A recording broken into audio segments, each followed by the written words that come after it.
টিকটকের মেয়েরা সব ফিল্টার সুন্দরী, দেখে মনে হয় যেন সবার প্রেমেতে পড়ি।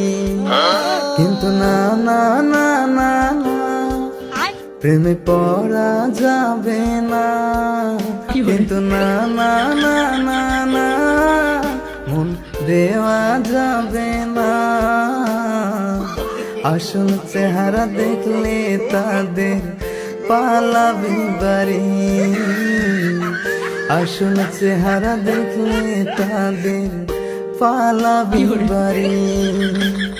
টিকটকের মেয়েরা সব ফিল্টার সুন্দরী, দেখে মনে হয় আসমান থেকে নেমে আসা পরি।